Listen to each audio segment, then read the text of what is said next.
Estamos de volta. No terceiro bloco, a gente recebe nesta segunda-feira Carlos Augusto Ferreira, que já é nosso comentarista de economia. Bom dia, Carlos. Bom dia, Ronaldo. É um prazer estar aqui com você e com telespectadores do .com News. Bom, essa semana é uma semana bastante, eu não diria tensa, mas certamente traz uma expectativa grande. Na sexta-feira, os ministros da Fazenda e do Planejamento, Henrique Meirelles e Romero Jucá, anunciaram que a nova meta fiscal desse ano estabelece um déficit de 170 bilhões para o governo central. Bom, eu acho que primeiro é importante a gente explicar para o nosso telespectador o que a gente está entendendo e o que deve ser entendido aqui como déficit. Ronaldo, pergunta excelente. Déficit é quando aquilo que você gasta é maior do que o que você recebe ou recolhe. No nosso caso, é aquilo que são os impostos. Especificamente, existem três tipos de déficit. E a gente tem que tomar cuidado quando os nossos interlocutores públicos estão falando. O déficit que engloba todo o problema chama-se déficit nominal.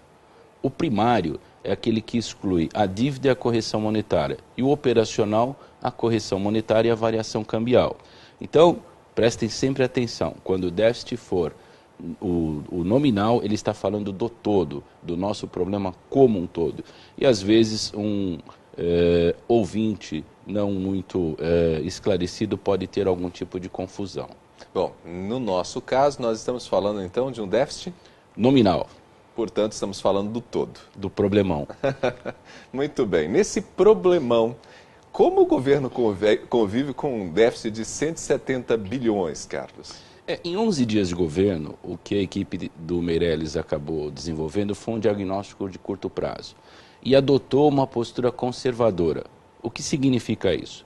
Todas as receitas que eram receitas que teriam possibilidade de não acontecer, como, por exemplo, a tributação do dinheiro no exterior, etc., elas foram expurgadas. Não é que o buraco aumentou, é que as receitas que davam aquele resultado foram expurgadas para serem tratadas e tratar isso em nível de uma certeza e não de uma possibilidade. Isso é muito importante para um governo que busca credibilidade. E, infelizmente, o número que apareceu depois desse exercício foi esse número gigantesco que eu nunca vi em toda a minha vida.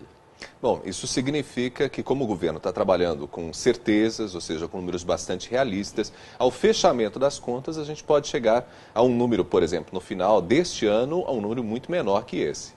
Eu acredito que sim, Ronaldo, porque vai depender muito do que vem anunciado amanhã e o daqui para frente. Por quê?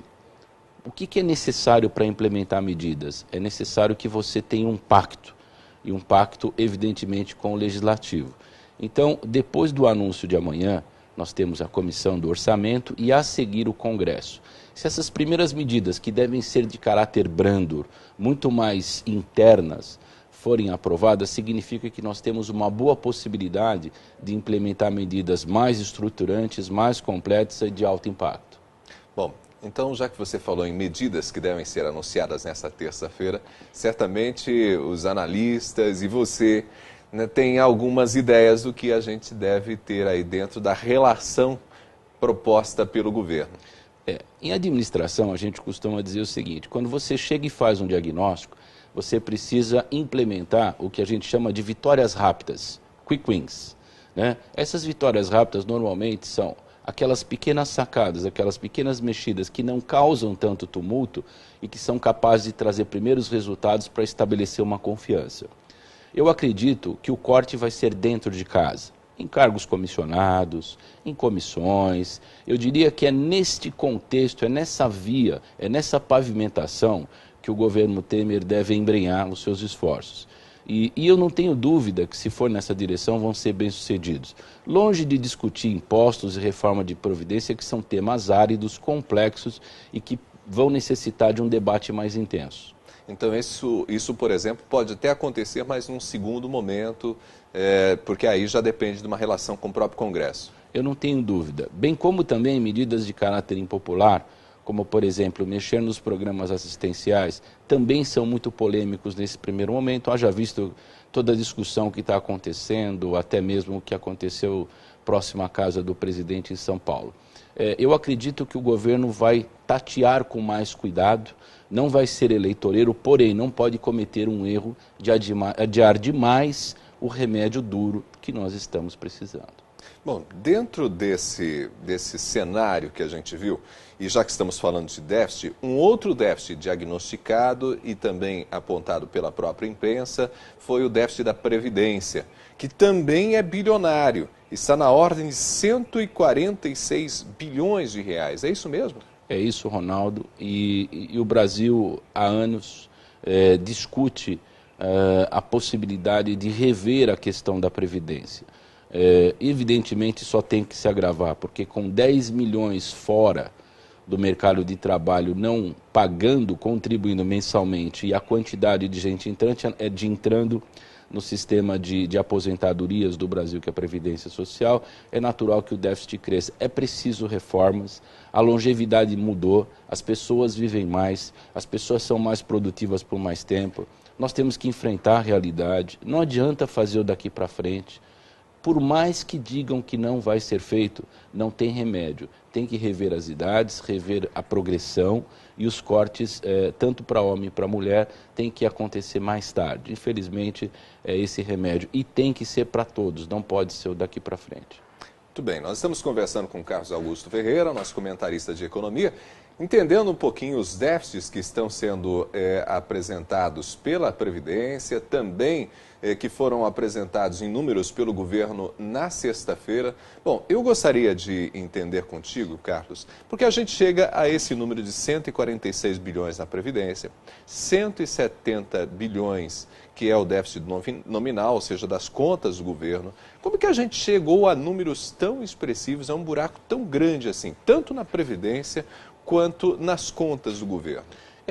Foi criado um mecanismo, a DRU, que permitia você ter uma liberalidade de gastos acima da LDO, da Lei das Diretrizes Orçamentárias. A Lei das Diretrizes Orçamentárias, digamos, é o guia de onde o governo pode ou não pode gastar. Isso, e desestabeleceu o teto. Então, programas sociais acabaram invadindo verbas que deveriam ter outra destinação, por exemplo, infraestrutura. Verbas de infraestrutura acabaram se perdendo para poder fazer socorro a estados e municípios deficitários, enfim, uma salada em termos de orçamento, onde rubricas, ou seja, contas foram misturadas, e é óbvio, não há forma de você fazer uma gestão quando você estabelece critérios que vão perverter os seus objetivos iniciais. Então, é natural que nós tivemos um erro crasso de gestão pública e que se reflete hoje em déficit. É muito natural isso. Isso foi construído principalmente nos últimos 4 anos? Na verdade, isso veio crescendo, né? Eu diria que depois da estabilização do Plano Real, e é importante a gente fazer sempre um retrospecto mais amplo, a necessidade do Brasil se autofinanciar foi sendo cada vez mais deixada de lado em relação à necessidade de se financiar um projeto de poder mais amplo, né? Independente dos aspectos políticos, à medida em que você afrouxou a política fiscal e os fundamentos do Plano Real, você abriu oportunidades para criar essa confusão que a gente vive hoje.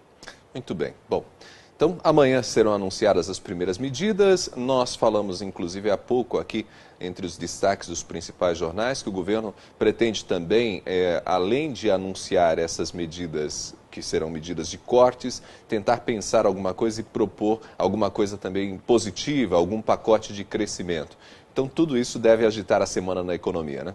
Sem dúvida. É muito importante que o ministro Serra, que é um homem que tem um pé na economia e um pé no mercado, vai fazer um trabalho como foi lá atrás o do Rio Branco, do Barão do Rio Branco.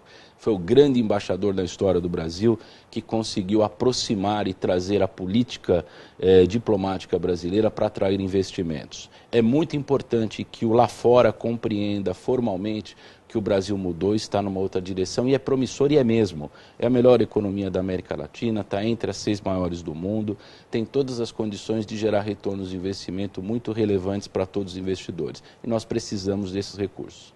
Carlos, foi um prazer recebê-lo mais uma vez. É sempre um prazer estar aqui, Ronaldo. Amanhã nós vamos digerir as medidas e numa segunda oportunidade nós voltamos para compartilhar com vocês. Conversamos com Carlos Augusto Ferreira, nosso comentarista de economia, aqui dentro do Ponto com o News.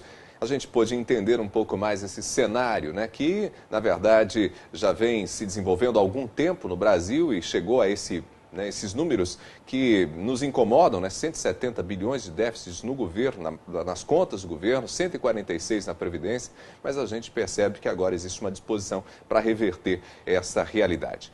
Nós vamos para um breve intervalo, daqui a pouco voltamos com as informações do mercado financeiro, também as notícias do mundo dos esportes e o cenário político em instantes.